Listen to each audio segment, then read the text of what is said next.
Greetings, mortals. I am Nathas, the ruler of the underworld, and today we will be reacting to the newest chapter of My Academia, chapter 385, titled A Youthful Urge. I would say more foreshadowing for the Youthful Urge, but whatever goes for you. So yeah. We are starting this chapter off with a bit of a perspective shot of a real how much damage like this battle is having. Like we see things like trees and I want to say parts of mountains falling or hills at the very least falling down as they are all like being sent to the village. I'm hopeful of being an evacuated village nearby as it's all just kind of crashing down and this like smoke from the just the of all this is striking just kind of is like 3 times bigger than the force itself. So yeah, damn things are going crazy there. As then we get to a more like a chibi depiction of how where everyone is. It's war manga or like wider scale manga usually have like these little shots. As we see One who's trying to reach Shigaraki in the middle, as we have his top left having Mount Lake Gigantomachia smacking him down, his bottom left having Urashi and some Shigatsu students striking him, as in his bottom right he has Tokoyami Hawks and some other heroes striking him, as they're all trying to stop him to get to Shigaraki who's at the east, who is, several miles away. As then we see, I think a bit further down from their current fighting place, or the very least a bit further from the middle of the forest they are fighting at, as we have some other heroes and Shigatsu students to containing Toga's clones, they're all keeping them so they don't get like mixed up with them. I don't think this is saying they're capturing Toga or anything. I think this is more or under control. It's more like they're just kind of able to keep them from escaping, kind of deal. Probably thanks to Pixie Bop more than anything else. As we have noticed in the current state of the battlefield, which is, a bit more of a chaotic state. But anyways, then we have Mount Lady being like, it's that screwdriver, whatever she, no, it's not screwdriver, whatever she was using to like smack Ulfon with, getting completely destroyed. And she's like, I broke another one! Ruler-chan!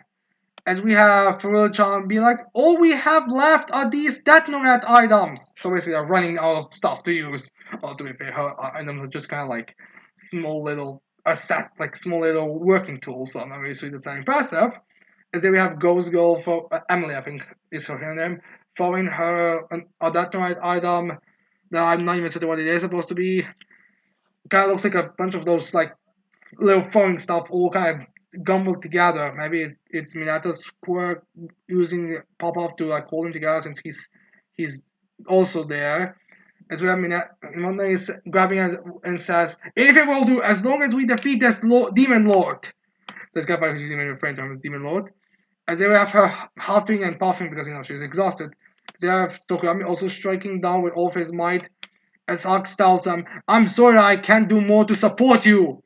As they have Tokurami going all edgelord on us. He's like, your support is fuel for my light of Boulder.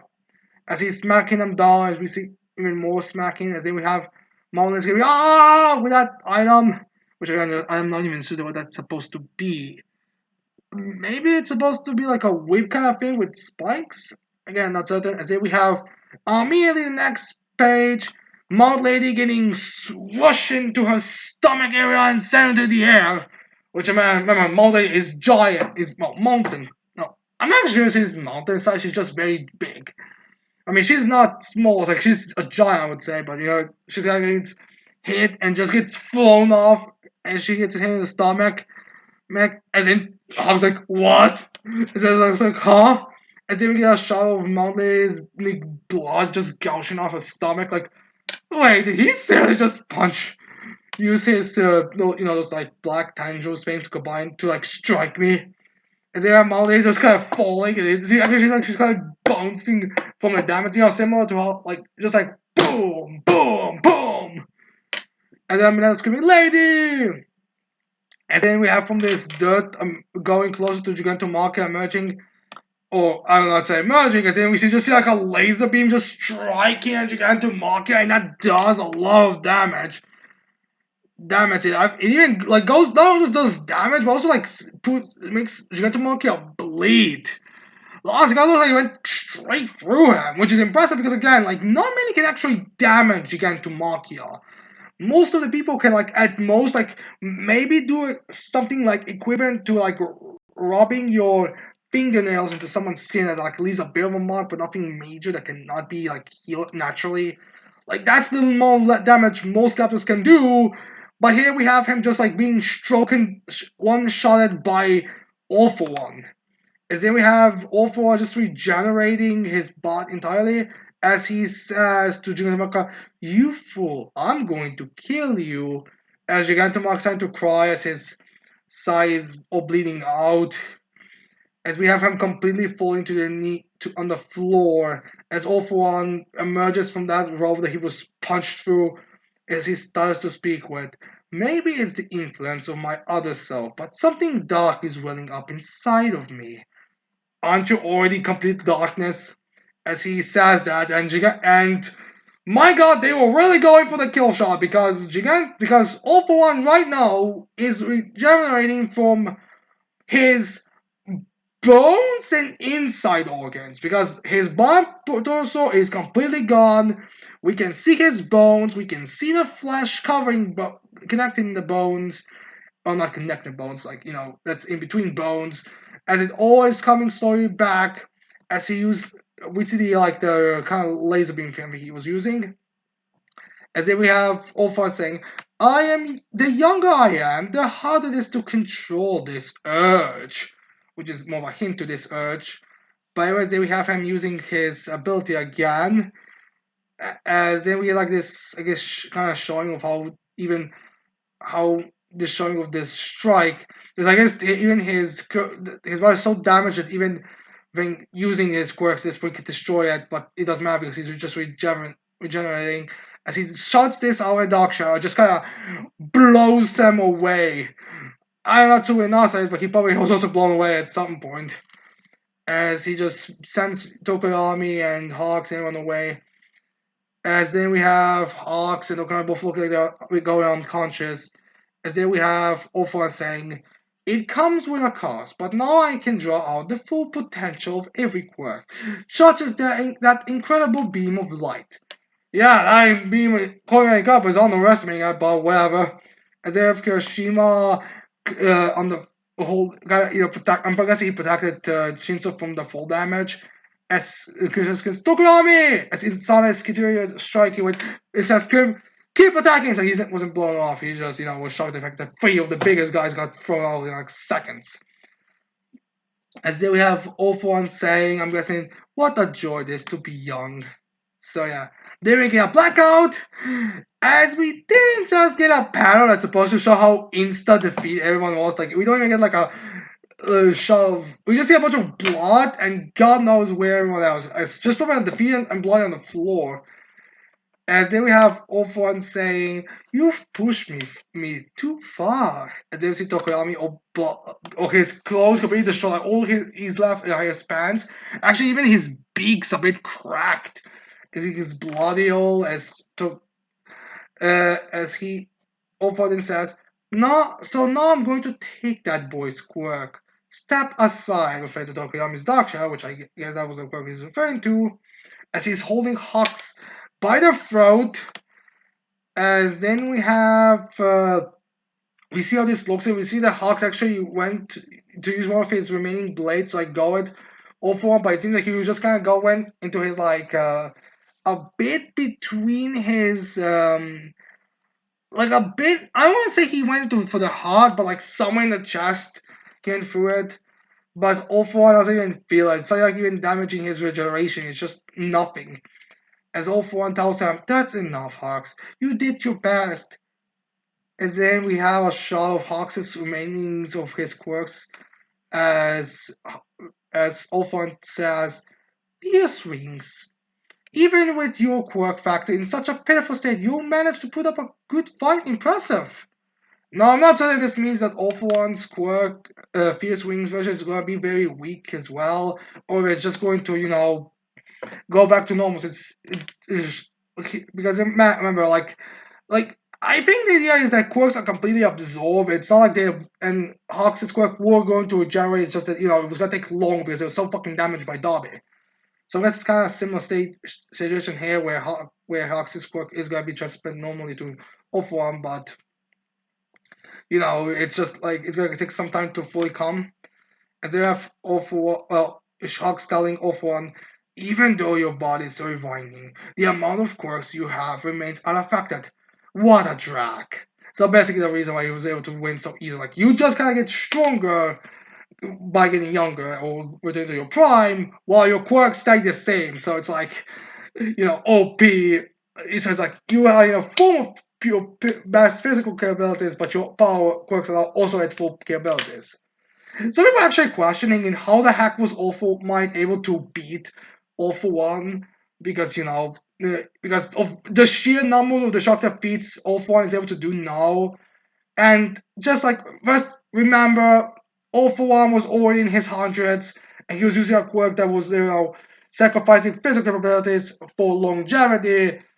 So the battle between the two so Awful One was already off his prime as well as his physical stats were down and his fighting style and quirks were completely different according to All Might and was it, I think Gran Turin actually I think Gran Turin was the one who stated All For One's quirks were completely different set before the current time period. So you also have to deal with that. So it's like All For One getting kind of out of his prime, kind of needing a new body type of thing, and having weak, I guess, less powerful combination. As then we have all four just kind of like getting the swapping the solar web is that's annoying to him. As then all four thinks of Rewind is speeding up in response just to injury. Basically, his time is more numbered. As then we have one of Minato's balls getting stuck in his pants. As all four looks at what did someone throw at me? As then we have Minata coming from the robbers. He's all beaten up. Without I think he wasn't even like getting hit. I think he was just like getting in the crossfire. It's like don't steal Dark Shadow unless you wanna become a full blown edge lord. Bit comedic, but it's kind of true. And then we have all Minata rising up. It's like one of his eyes like guy getting bloodshot, and the other one's like all crying and tearful.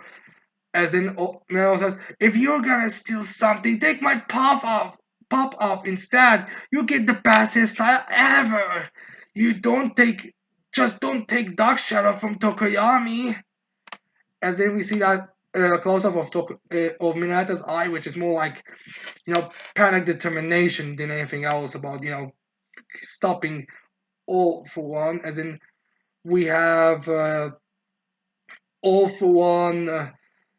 Look, think remembering Jiro, I'm guessing Hiroko's just want to judge Jiro again. It's like the screams of the weak. And then Ova says, I can't waste even another second. Look, the press has arrived. Look, uh, seeing the film goes in the last chapter. So yeah, you may thought you guys is some kind of epic heroic victory. No, no, no. There's gonna be a bloody defeat for the heroes as Awful, I guess Awful was expecting that to happen, but still, he is then like, I mean, he jumps in the air. I guess he doesn't even want to take the shot anymore and also he has fierce wings. As then Awful says, people are going to see what happened here, and they will be disappointed in you yet again. You heroes couldn't protect a single thing. And then he just kind of throws Tokoyami, Hawks down. Not sure if he fought, and I don't think he fought anyone.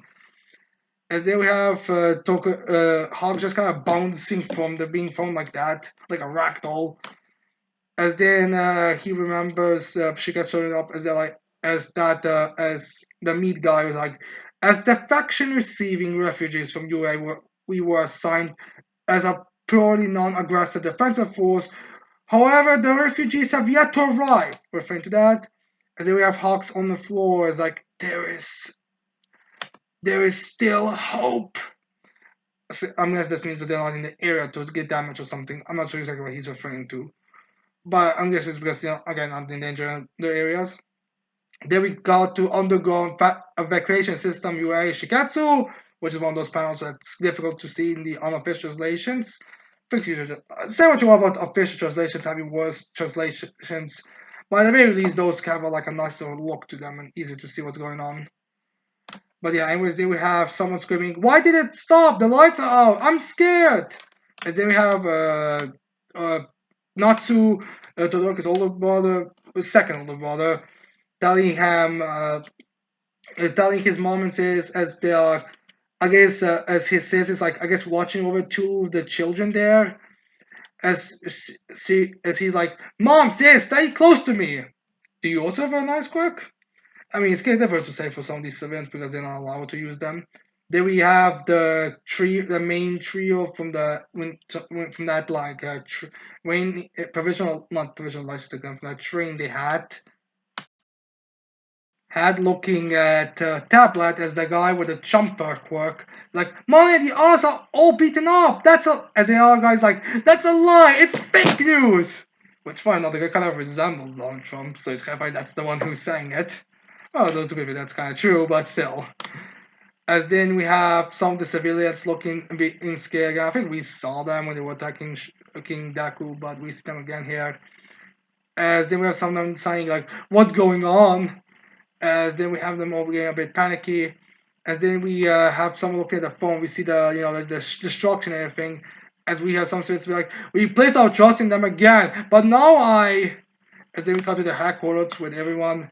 As then we have some of the guys, some of the computer guys be like, damage extent unknown. Awful is saying this is bad. Then we have what's his name? I always have the detective be like, Aiba, what's the situation? As then we have Lababa telling him as she's typing furiously, right? The evacuation system is back online, and some blocks are already moving, but some of the blocks were stopped from inside. Someone's interfering with them. So the spies that All For One had are now doing their job and are getting in the way. And then we see one of the guys who we actually already see. I'm not sure. I think these spoilers had his name, but I don't see his name anywhere there. But regardless, this guy's then like, All For One told me to follow orders from Skeptic. But now that I've lost communications with him, what should I do? I gotta put in some work. Once this battle is done, All For One will rule the world. If I have nothing to show him, I'm done for. So he's basically like, oh, if I do something major for him, he'll reward me, give me high positions and all that, since he is unrelated basically like Olfon's completely going to rule over. So now he's like using his quirk to kind of like stop everything and all that. Stop, although to be fair, based on Hux's words, I'm not entirely certain if there actually is a thing. As he's kind of like using it a bit more, he's kind of trying to hide it. But then we see Gunhead reappear, like, found you! Realizing this is one of the guys who is interfering. I mean, there are a bunch of others, so I'm not certain if they are all like there. Everyone's there, but, they're electric quirks. Although, no, I don't think it's the same guy that was, Holy Kaminari in the USJ Invasion arc. But regardless, despite all this guy being captured now, we have a bunch of booms because I guess of the aftermath. As Kitatsu, well not Kitatsu, the big face. I forgot for some reason her name. And she was a bunch of booms like Kya, as then she screams on it with on the Tatsu to do it as the Tatsu is like on it. As then we have as then we get some rubble falling down to civilians as they like scream, oh! As then we see that while Tatsu, sorry if I said Tatsu for some reason, Tatsu trying to grab it, but we see that someone beat him to a punch as we see Daft Arms holding him, holding the pillar, as Daft Arms says, I know exactly what awaits me. As then we get a flashback to Daft Arms removing his Hyogenol, as he says, what happened before is bound to happen again. I know that all too well. But so he acknowledges the fact, they're just gonna start ridiculing again because every time there's a bad heroes are losing, every time it's like, oh no, we can't do anything. Like it's just these guys. Actually, now I think about it, this might be an accurate depiction of Japanese audiences, considering what they are enjoying the most in manga series. As then we have that. Then we see the phone, which I guess we were looking at before, or just a phone that I guess that phone was looking at, and I do believe we was on the phone a couple of chapter back, I believe. As then we have Death Arms saying, for some reason. As then he remembers the first chapter where Deku just kind of recklessly like charge in to save his friend. As he was, well, that was like one of the people that was screaming, no, no, don't do it or something, it's stupid. As Death Arms remembers, what he said, he's like, does he have a death wish? He'll die for nothing!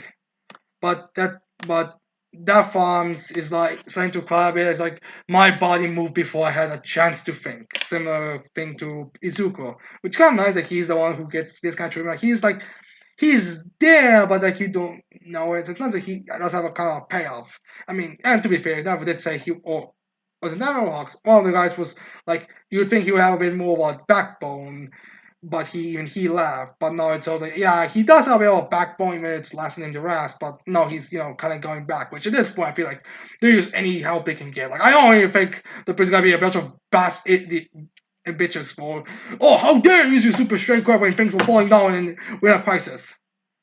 But regardless of that, we get to Camino Ward as we get the kill of the steal of the chapter from this Death House moment, and all for one's moments as well.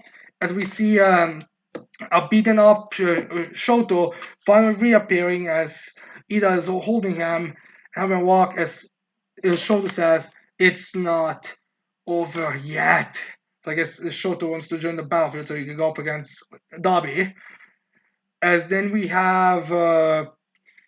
see that from a building, someone is looking them down as we see Stain there as he's getting his blade ready.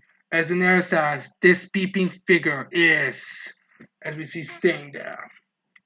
So yeah, Stain's back and he's going to see these two, who I'm guessing he's there. Like, I get either why like this is like Stain is like one of the major guys, so I do see why he's with Shoto and Ida, since I do believe he acknowledged Shoto. Well, I don't think he acknowledged. Did he acknowledge? I think he did have a positive reaction to Shoto, though. But Ida, he's the one who he kind of looks down upon. So I guess this is like a moment where Ida proves that he is a true hero to Stain, and I'm guessing Stain's gonna help them some way, even though I don't see how. I mean, it's not like his quirk is like Stain's quirk is not really used for quick transportation. But I do get it. I also get like why, because Stain, like Darby and Toga were both inspired by Stain, so it makes sense that two of them have a confrontation with him at the end. So I do see why these three are kind of coming together now, but I do want to know where this is going, how this is gonna be relevant, how it's going to play out. Like again, Stain, I don't want this on Stain, but the guy has weapons, and if he consumes the blood, he stops you and paralyzes you. Which is, I guess, workable for Toga. It's just you have to find her, but it's a problem with Darby because quite frankly, I don't think Darby even has any blood left in him to consume. But regardless, we are ending this chapter off this, and we have to speculate now on which is going to happen next. I don't know, honestly. This could go like any ways. We could get this. We could get a payoff for this treatment. We could get just a. We could just kind of wrap off the whole. Well, all for one's followers in the amongst the civilians mix up thing. We could focus on this heroes being with civilians again getting paranoid and causing trouble, or we could just cut to one of the other facilities with some other villains that are still running around that we haven't really gotten a payoff. Like, or we could cut to some major stuff with Darby and Endeavor or something else. Like, we could really go anywhere with this. But regardless, anyways, I hope you like this chapter reaction. I hope you leave your thoughts on this chapter in the comments below. Don't forget to leave a like, subscribe to this channel for more videos in the future. And with that said, I cannot wait to see all of you mortals next time. Goodbye.